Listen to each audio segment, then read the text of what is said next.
तो इसलिए पुण्यात्माओं, अपने इस उद्देश्य से विचलित मत होना। इस काल के जाल से निकल जाओ। कोई समय दिया प्रभु ने, ये बार बार समय नहीं मिलता, और न ही बार बार ये मनुष्य जीवन मिले तो कोई संत नहीं मिलता। संत अब आपको परमात्मा ने सर्व सुविधा प्राप्त की, प्रदान की है, जैसे मानव शरीर है, और आपको ये ज्ञान भी मिल गया है, संत भी मिल गया है। अब ये यहाँ के गुड़िया वाले खेल ही की डिमांड नहीं रखनी चाहिए हमने बार बार। जब आप इसकी शरण में आगे हो परमात्मा कबीर जी की में, तो ये कोई बालक नहीं, अबोध नहीं, अनजान नहीं कि ये हमारे दुखों से परिचित ना हो या हमारी समस्याओं से अपरिचित हो। जिसने सारे ब्रह्मांडों की रचना की, जिसने सब पृथ्वी सूर्य चंद्रमा जी को कैसे घुमा रखा है, बगैर किसी सपोर्ट के, बगैर किसी सहारे के रोका हुआ है, जैसे कोई ना कोई सपोर्ट लगा दिखाई देता। अपनी शक्ति से इनको परमात्मा बिल्कुल सुचारू रूप से घुमा रहे हैं। और फिर मनुष्य पर प्रत्येक प्राणी का शरीर बनाया, इसमें कितने सुंदर अंग लगा रखे हैं। उंगलियां देखो कितने स्थानों से मुड़ रही है अंदर, और कैसे बनाई, ना कोई कारीगर, ना कोई अलग से फैक्ट्री ला रखी। एक जल की बूंद से परमात्मा ने कितना सुंदर शरीर बना दिया।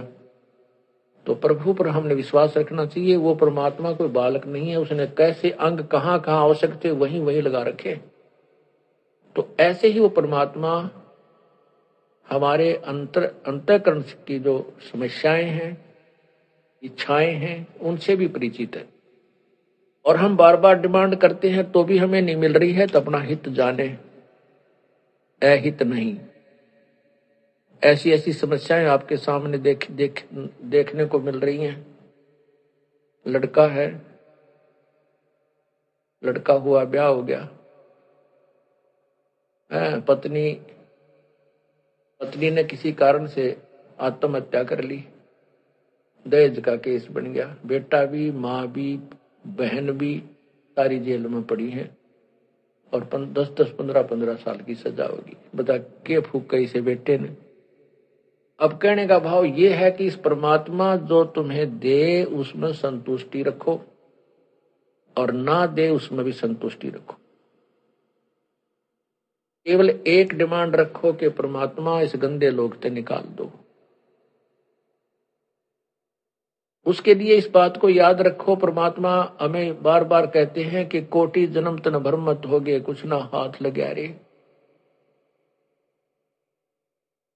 उक्कर सुक्कर खरब बोरे, कौआ हंस बुगारे।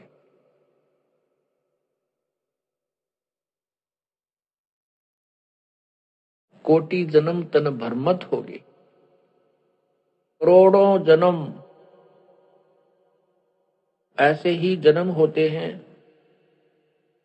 फिर जैसे भी हमारे संस्कार हैं वो हमारे सामने फल जाते हैं, बुरे हैं या अच्छे हैं।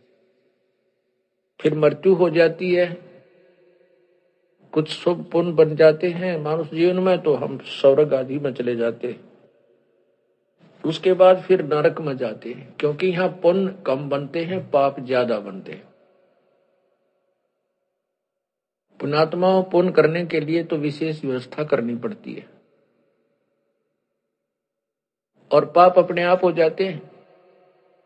ये ऐसा सथल है, 21 ब्रह्मांड इस काल के ऐसे ऐसे लोग हैं ये।